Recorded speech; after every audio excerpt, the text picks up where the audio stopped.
Halo, selamat sore pemirsa, demikian tadi berita pilihan Anju Sore bersama saya Diandra Mukni yang akan menyampaikan informasi menarik dan terbaru. Kita awali Anju Sore hari ini dengan informasi sidang kasus dugaan suap Hasto Kristianto yang digelar di Pengadilan Tindak Pidana Korupsi Jakarta Pusat diwarnai kericuhan di luar ruang sidang. Sejumlah orang yang diduga akan berbuat gaduh diusir paksa hingga sempat dihakimi massa pendukung Hasto.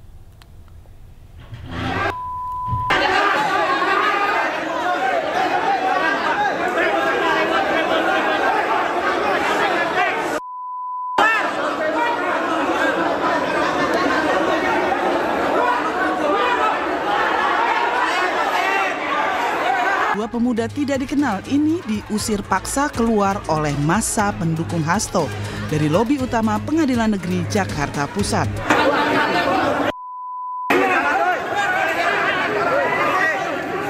Petugas yang melerai keributan sempat kewalahan lantaran massa terus memaksa keduanya meninggalkan lokasi.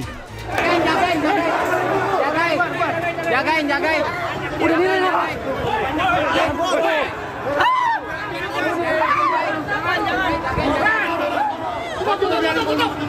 Tiga orang lainnya yang juga dicurigai membuat keributan mendapat perlakuan yang sama hingga kelima pemuda yang mengenakan baju SAFE KPK itu berhasil dievakuasi keluar.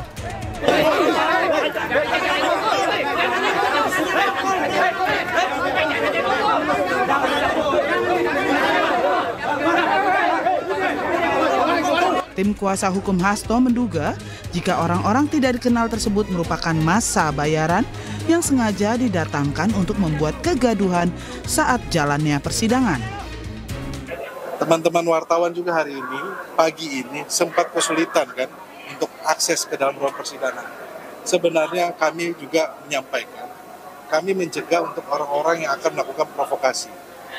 Yang melakukan provokasi dengan memakai baju-baju seolah-olah mendukung penegakan hukum, mendukung KPK. Teman-teman bisa melihat, di depan masih banyak massa bayaran yang mendemo untuk meminta Pak Sekjen PDI Perjuangan untuk segera ditangkap.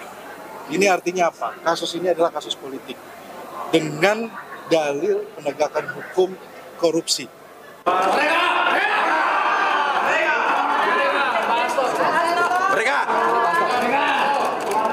Sementara di ruang sidang Tipikor, Majelis Hakim kembali menggelar sidang kasus dugaan suap pengurusan pergantian antar waktu anggota DPR untuk Harun Masiku.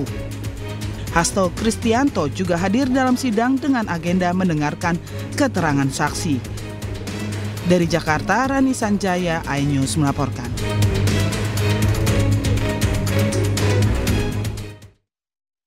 Pemirsa, Sekjen PDIP Hasto Kristianto menyebut persidangan yang dijalaninya merupakan daur ulang proses pengadilan yang telah berkekuatan hukum tetap.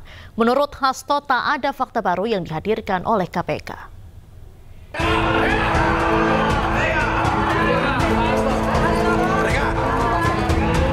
Sidang kasus dugaan suap kepengurusan pergantian antar waktu PAW anggota DPR untuk Harun Masiku dengan terdakwa Sekjen PDI Perjuangan Hasto Kristianto Kamis siang kembali digelar di Pengadilan Tindak Pidana Korupsi Jakarta Pusat. Sidang dengan agenda mendengarkan keterangan saksi ini, Jaksa Penuntut Umum menghadirkan pengacara PDIP sekaligus tersangka kasus dugaan suap PAW Harun Masiku, yakni Doni Tri Istiqomah dan ex-komisioner Bawaslu Agustiani Tio Fridelina. Hasto mengaku keterangan saksi yang disampaikan seperti daur ulang saja kasus yang sebenarnya telah berkekuatan hukum tetap.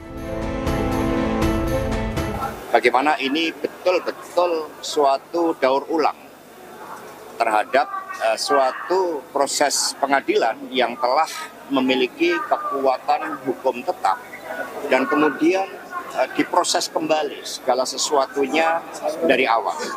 Padahal di dalam putusan pengadilan tersebut terhadap terdakwa Wahyu Setiawan, Saiful Bakri dan juga Agustian Tio, itu semua sudah jelas fakta-fakta hukumnya.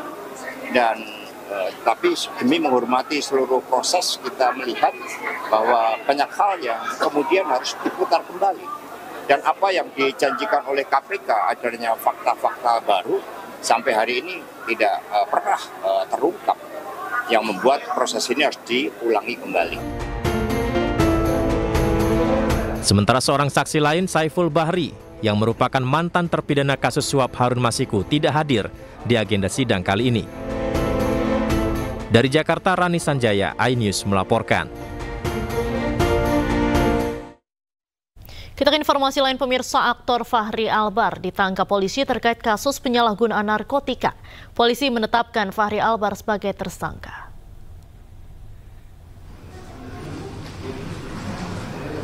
Fachri Albar kembali berurusan dengan polisi karena kasus narkoba dan langsung dilakukan penahanan.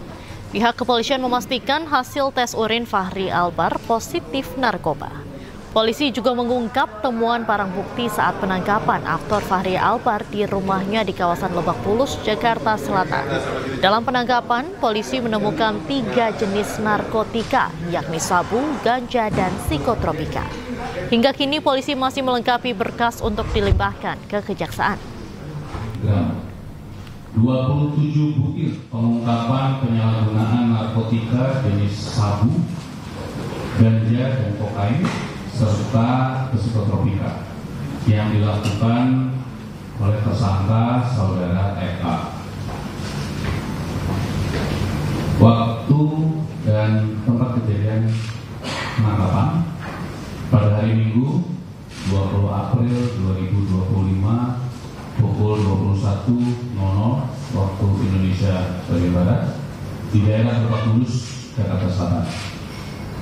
Untuk kronologi, dari tim melakukan analisa dan pendalaman terhadap informasi yang diperoleh sebelumnya.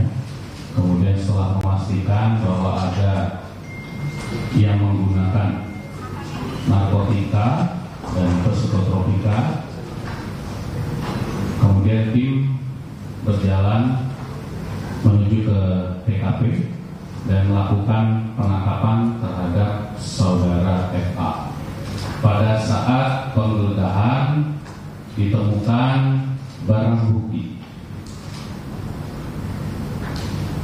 2 paket plastik klip berisikan narkotika jenis sabu dengan berat bruto 0,65 gram. 1 paket plastik klip berisikan narkotika jenis ganja dengan berat bruto 1,11 gram. 2 linting berisikan narkotika jenis ganja dengan berat bruto 0,94 gram. 1 buah botol kaca berisikan narkotika jenis kokain dengan berat bruto 3,96 gram. 27 butir pil alprazolam 1 mg, 4 buah cangklong kaca bekas pakai, 2 potong plastik, 1 buah botol bom plastik dengan tutup botol sudah dimodifikasi, 1 buah sendok besi kecil, 4 buah korek api modifikasi, 1 buah tas warna biru, 1 unit handphone berwarna hitam. Kemudian juga terhadap saudara FA sudah dilakukan tes urin untuk metamfetamin positif, amfetamin positif, benzodiazepin positif. Pasal yang akan diterapkan kepada tersangka, yang pertama, Undang-Undang Republik Indonesia Nomor 35 Tahun 2009 tentang narkotika, pasal 111 ayat 1, ancaman hukuman paling singkat 4 tahun dan paling lama 12 tahun.